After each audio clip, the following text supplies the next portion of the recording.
Merci d'être avec nous sur Al24 News, au sommaire de l'actualité de ce jeudi 7 juillet.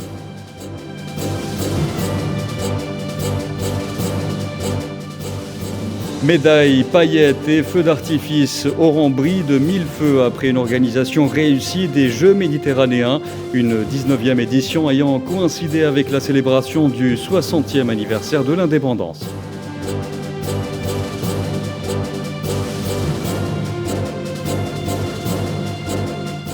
Coopération algéro-française, le groupe algérien des hydrocarbures Sonatrach signe avec le français Engie un accord portant sur la livraison de gaz naturel via le gazoduc Medgaz jusqu'en 2024. Les prix seront révisés en fonction des exigences du marché international.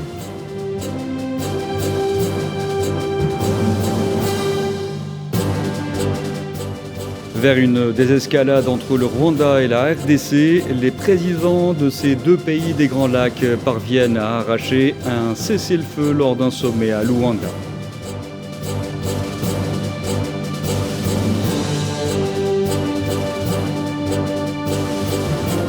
Et au Royaume-Uni, boudé par son gouvernement, Boris Johnson démissionne de son poste de chef du Parti conservateur, ouvrant la voie à son remplacement à la tête du gouvernement.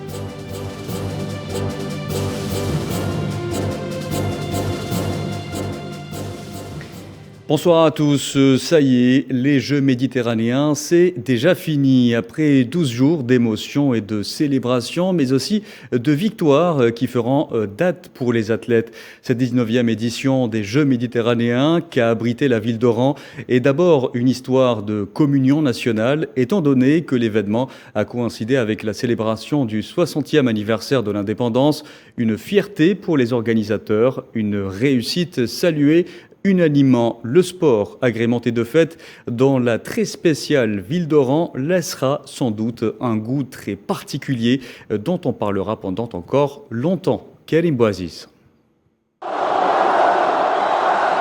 Tout était au diapason hier au stade Miloud Hadifi. Couleurs arborescentes, musique en mosaïque entre le passé et le présent. Un public oranais hors pair, digne de sa réputation de méditerranéen de première ligne. Le tout enveloppé d'une magnifique soirée de juillet. Une sorte d'étreinte géante semble se dessiner lorsqu'en début d'événement, quelques 40 000 personnes entonneront l'hymne national en présence d'un parterre de politiques, à l'instar du premier d'entre eux, Ayman Ben Abdelrahman, mais aussi sous les yeux du chef d'État éthiopien, Sahla Work Zewde. Festivité et fierté sont les maîtres mots. Oran et ses habitants étaient au sommet et voulaient encore un peu plus y rester. Les organisateurs l'ont d'ailleurs compris, d'où un spectacle de feu arc-en-ciel et autres effets pyrotechniques.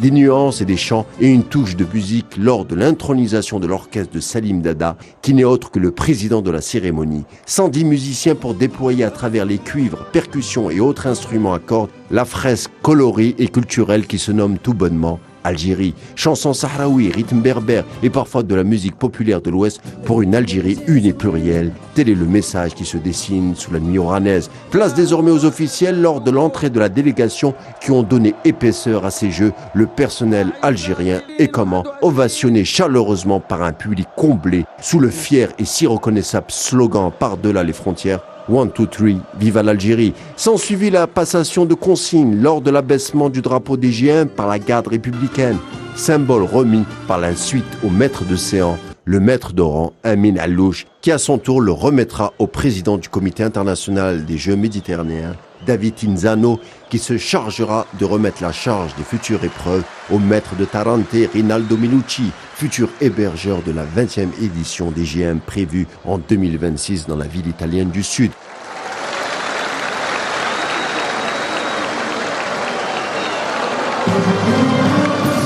Et enfin, comment les oublier, les ambassadeurs nationaux du monde sportif, les athlètes algériens dont le chef du gouvernement, Ayman Ben Abdelrahman, en prenant la parole, a rendu un vif hommage. L'Algérie, à travers cet événement sportif, a été à la hauteur des attentes pourtant si fortes, notamment en boxe et en athlétisme. Quelques grands talents ont émergé durant cette dizaine, tout en confirmant le bon espoir lors de compétitions prochaines de futurs prétendants au podium. Bref, Une soirée qui demeurera ancrée dans les mémoires, car combien de fois a-t-on vu réunis tout à la fois politiques, artistes, sportifs, seniors et cadets, familles de tout horizon, de tranches sociales diverses, ou bien encore particuliers, invités de marques nationaux ou internationaux dans un même lieu. Mais finalement, quand le monde du sport se conjugue avec fête et harmonie, dont le théâtre et la ville embellie d'Oran, l'ambiance ne pouvait en être autrement.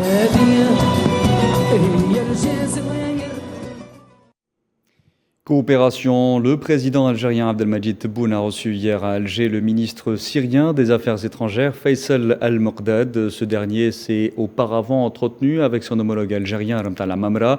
Faisal Al-Mokdad avait entamé une visite en Algérie pour assister notamment aux festivités célébrant le 60e anniversaire du recouvrement de la souveraineté nationale.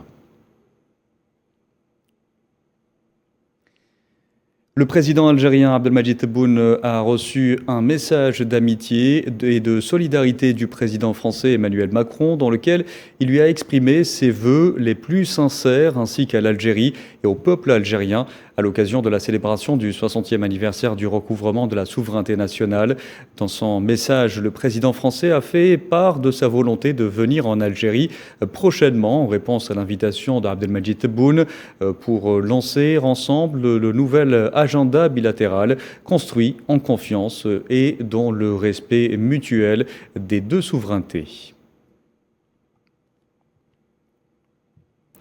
Et en évoquant la coopération algéro-française, la compagnie algérienne des hydrocarbures Sonatrach a signé ce matin un accord avec le groupe énergétique français Engie portant plutôt sur la livraison de gaz naturel à travers le gazoduc Medgaz jusqu'en 2024.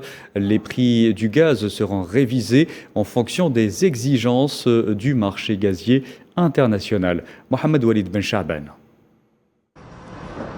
L'Algérie décide d'augmenter les prix du gaz exporté vers la France via le gazoduc Medgaz. Selon l'accord signé entre la compagnie algérienne des hydrocarbures Sonatrach et le groupe énergétique français Engie portant sur l'achat sur une période de 3 ans allant jusqu'à 2024. Sonatrach active une des clauses contractuelles qui lui permet de reconsidérer les prix en fonction des exigences du marché international et des variables de l'offre et de la demande. Une décision qui touche tous les clients de la compagnie pétrolière.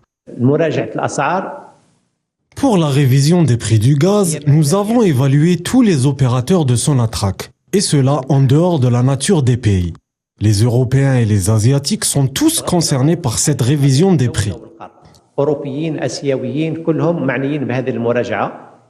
Le géant public algérien des hydrocarbures Sonatrach est un fournisseur fiable de gaz pour le marché européen et est disposé à soutenir ses partenaires de long terme. Lors de la signature de cet accord, les deux parties confirment leur intention d'étendre leur partenariat sur le gaz naturel liquéfié et le gaz naturel. Sonatrach renforcera sa part dans le portefeuille d'approvisionnement d'Engie, permettant aux deux groupes de poursuivre leur diversification et de contribuer à la sécurité énergétique des clients européens. Dans l'actualité également, des centaines de milliers de pèlerins présents à la Mecque en Arabie Saoudite convergeaient ce matin vers le site de Mina, près de la Mecque, pour accomplir les rites du Hajj. Pour ce rite, de nombreux fidèles font le voyage à pied jusqu'à Mina, à 7 km de la grande mosquée de la Mecque. Hier, ils ont accompli dans la grande mosquée le rite du Tawaf ou la circumambulation autour de la Kaaba.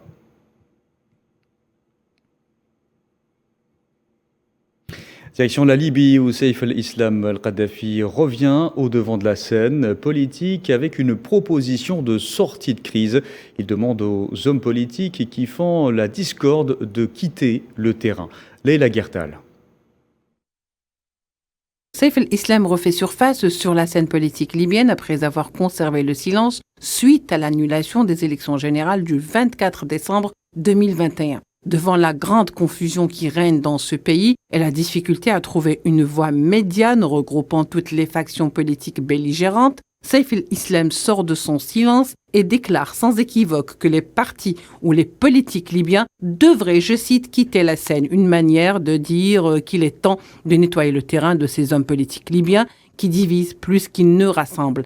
Cet avis est exprimé lors d'une initiative lancée et appelée un pas vers le retour du pays, ou si vous voulez, un pas vers la récupération du pays. Le fils de Muammar Kadhafi a donc proposé d'exclure toutes les personnalités qui font la polémique, y compris sa personne, dira-t-il. L'initiative comporte deux options. La première est d'imposer une partie impartiale qui organisera les élections sans exclusion, un choix impossible actuellement, dira-t-il. Et la deuxième option, c'est le départ de tous les hommes ou les personnalités politiques, car la Libye se trouve dans une situation d'exception. Un autre plan d'action a été proposé par le Conseil présidentiel qui lui propose la démission des deux gouvernements, une proposition privilégiée par les Américains mais critiquée par les Libyens. Il est reproché au Conseil présidentiel de vouloir placer ces hommes. Entre initiatives et plans d'action, il semble que les véritables faiseurs de paix n'ont pas encore décidé de l'heure propice pour la Libye. Je vous le disais en titre, un cessez-le-feu a été conclu hier lors d'un sommet entre les présidents rwandais Paul Kagame et congolais Félix Tshisekedi sur fond de tensions croissantes entre Kigali et Kinshasa dans l'est de la République démocratique du Congo. L'annonce a été faite par le chef de l'État angolais Joao Lourenço, médiateur des pourparlers. Souhila Akilal. J'ai le plaisir d'annoncer que nous avons obtenu des résultats positifs dans la mesure où nous nous sommes mis d'accord sur un cessez-le-feu entre autres mesures. C'est par ces mots que le président angolais Joao Lourenço a annoncé un accord de cessez-le-feu entre le Rwanda et la République démocratique du Congo à l'issue d'un sommet qu'il organisait à Luanda. Comme l'a dit le président Lourenço, il s'agit de rétablir la confiance entre nos deux pays et surtout nos deux peuples. Et c'est pourquoi je m'étais dit, je ferai tout ce qui est en mon pouvoir pour faire avancer la situation, sortir mes compatriotes de cet enfer qui dure déjà depuis une vingtaine d'années. Kinshasa avait annoncé que les dirigeants de ces deux pays des Grands Lacs avaient convenu d'un processus de désescalade. Une feuille de route censée atteindre cet objectif stipule une volonté de normalisation des relations diplomatiques entre Kinshasa et Kigali et prévoit la cessation immédiate des hostilités ainsi que le retrait immédiat et sans condition du M23 de ses positions en République démocratique du Congo. J'espère vraiment et j'attends de ce processus qu'il apporte le cessez-le-feu immédiat et le retrait de ce groupe du M23, en attendant évidemment que l'on mette en marche le processus, la feuille de route qui amènera un processus de paix, de stabilité et de confiance. Le M23 est une ancienne rébellion à dominante Tutsi dont la résurgence en fin d'année dernière dans l'Est congolais a provoqué un regain de tension entre la République démocratique du Congo et son voisin rwandais. Kinshasa accuse Kigali de soutenir ces rebelles, ce que le Rwanda dément. La feuille de route évoquée à l'issue des discussions sera axée sur la relance de la commission mixte RDC-Rwanda qui ne s'était plus réunie depuis des années. Les Soudanais en colère après que le président du Conseil souverain de transition Abdel Fattah al-Burhan a commencé hier à mettre en place son plan censé laisser place à un gouvernement civil, une initiative dénoncée par l'opposition et les manifestants mobilisés depuis 7 jours pour réclamer le départ du chef militaire. Les Forces pour la liberté et le changement, FLC, colonne plutôt vertébrale du gouvernement civil, ont appelé à maintenir la pression populaire. Plusieurs centaines de détenus, dont une soixantaine de terroristes, se sont échappés mardi soir d'une prison située en banlieue d'Abuja, capitale du Nigeria, et ce après une attaque présumée de Boko Haram, selon le gouvernement.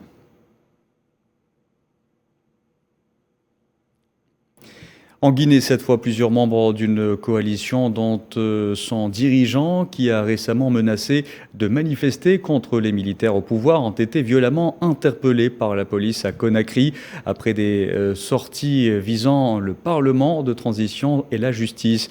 La police a arrêté 3 membres du Front national pour la défense de la Constitution, FNDS, une coalition qui avait orchestré des mois de mobilisation de 2019 à 2021 contre l'ancien président Alpha Condé. On reste en Afrique où les autorités du Burkina Faso ont confirmé hier que l'ex-président Blaise Compaoré, en exil depuis qu'il a été renversé en 2014 par une insurrection populaire, était attendu à Ouagadougou vendredi pour une réunion d'anciens chefs d'État afin d'accélérer la réconciliation.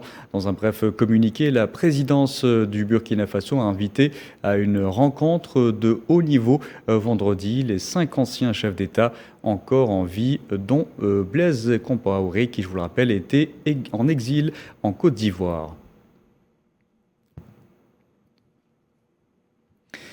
Je vous en parlais en titre. Boris Johnson est seul au monde. Le Premier ministre britannique, usé par les scandales et affaibli par une série de démissions sans précédent au sein du gouvernement, a annoncé ce jeudi sa démission de chef du Parti conservateur, ouvrant la voie à un remplacement à la tête du gouvernement. Un calendrier pour son remplacement serait précisé la semaine prochaine. Neila Etrassi. Une démission spectaculaire et hors du commun. Boris Johnson sort par la petite porte. Le Premier ministre britannique a annoncé sa démission du Parti conservateur, mais a indiqué qu'il resterait au pouvoir jusqu'à ce que soit désigné son successeur. Ces derniers jours, j'ai essayé de persuader mes collègues qu'il serait invraisemblable de changer de gouvernement, alors que nous obtenons tant de résultats, que nous disposons d'un mandat aussi vaste, que nous n'avons que quelques points de retard dans les sondages, même à mi-parcours après plusieurs mois d'une lutte acharnée, et alors que la situation économique est si difficile au niveau national et international. Je regrette de ne pas avoir réussi à faire valoir ces arguments. Et bien sûr, il est douloureux de ne pas être moi-même capable de faire aboutir tant d'idées et de projets. Boris Johnson a également annoncé le début du processus pour désigner un nouveau Premier ministre. De son côté, le chef du Parti travailliste de l'opposition britannique, Keir Starmer, demande au Premier ministre britannique de démissionner de son poste immédiatement. Il doit partir. Il ne peut pas s'accrocher à son poste de cette façon. Son propre parti a finalement conclu qu'il était inapte au poste de Premier ministre. Ils ne peuvent pas l'infliger au pays pour les prochains mois. Le Premier ministre était au pied du mur. Une 60aine de départs ont été annoncés au sein du gouvernement depuis mardi, dont 5 ministres. Un exode d'une rapidité sans précédent dans l'histoire politique britannique. Le mécontentement couvait depuis des mois, nourri notamment par des scandales à répétition. Le dernier en date, la reconnaissance de Boris Johnson d'avoir fait une erreur en nommant en février dans son gouvernement Chris Pincher, un conservateur accusé d'inconduite récurrente. Des accusations que le locataire de 10 Downing Street connaissait l'existence. Et cette réaction, la ministre britannique des Affaires étrangères, Liz Truss, a affirmé que Boris Johnson avait pris la bonne décision en démissionnant de son poste de chef du Parti conservateur, ajoutant dans un tweet que le gouvernement avait besoin de calme et d'unité après une avalanche de démissions au sein du gouvernement.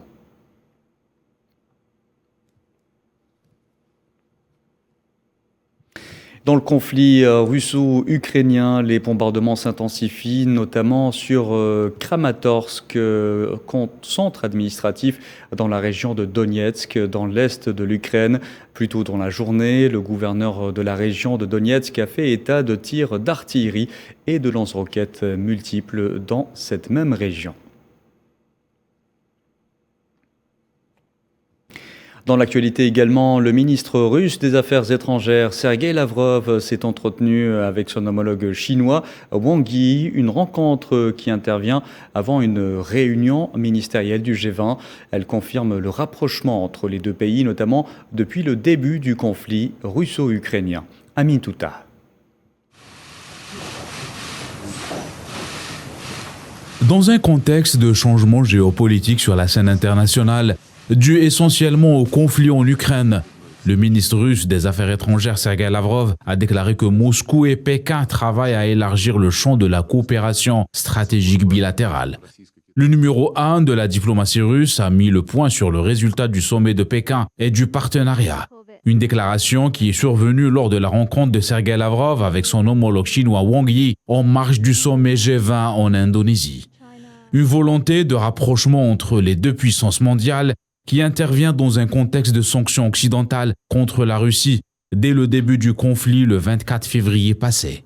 Et même avant le déclenchement des opérations en Ukraine, Pékin et Moscou entretenaient des liens importants à travers un traité d'amitié et de coopération signé en 2001. Le traité proclame l'engagement des deux pays à ne pas avoir recours à la force ou menacer d'y avoir recours. Sur le plan du développement, la Russie et le géant asiatique ont ratifié récemment des conventions bilatérales dans le domaine de l'intelligence artificielle, l'armement et l'énergie. Pour ce dernier secteur, un contrat d'approvisionnement a été conclu d'une valeur dépassant les 117 milliards de dollars afin d'exporter le gaz russe vers la Chine. Pour rappel, les échanges commerciaux entre la Russie et la Chine ont atteint les 147 milliards de dollars en 2021. Direction la Chine où à partir de lundi prochain, les habitants de Pékin qui souhaitent accéder à divers lieux publics devront présenter une preuve de vaccination contre le Covid-19. Jusqu'à présent, le vaccin n'avait jamais été associé au pass sanitaire en Chine.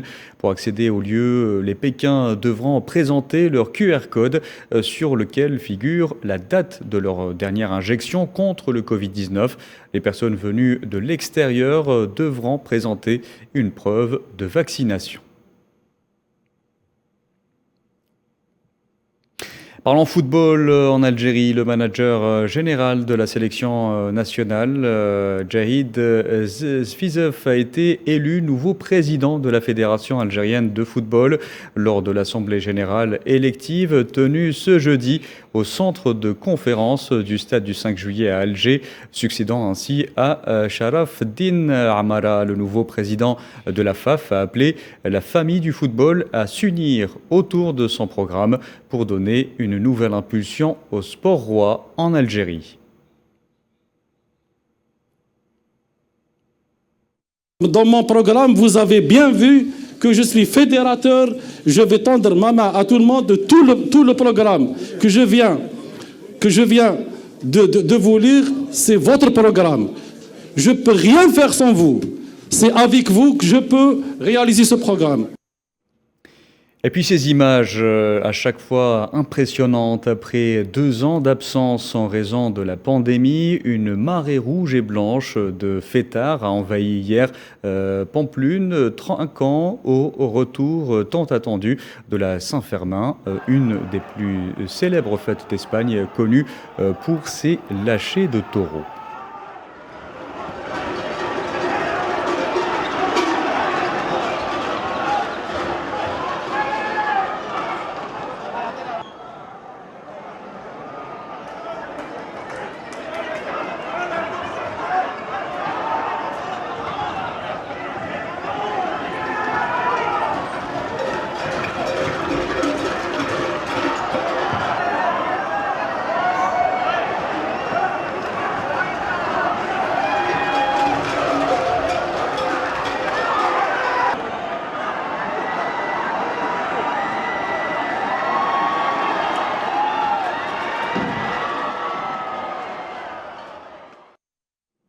Et puis nous ne pouvons nous quitter sans retourner une fois de plus, et peut-être la dernière, à Oran pour les Jeux méditerranéens.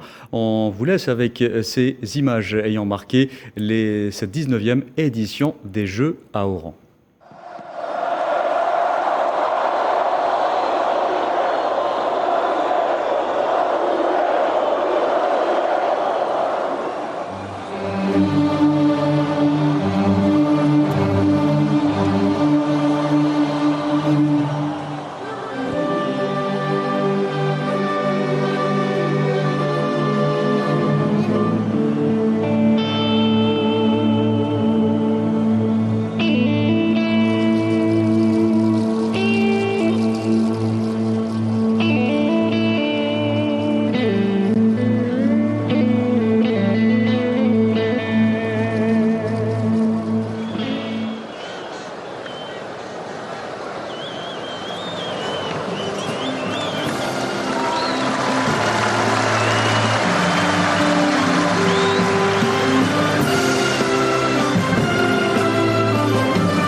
Voilà donc pour ces images ayant marqué la cérémonie de clôture des Jeux méditerranéens d'Oran qu'on a suivi durant tout leur déroulement avec nos envoyés spéciaux. Voilà, c'est la fin de ce journal. Merci à vous de l'avoir suivi. Excellente fin de soirée sur Al 24 News.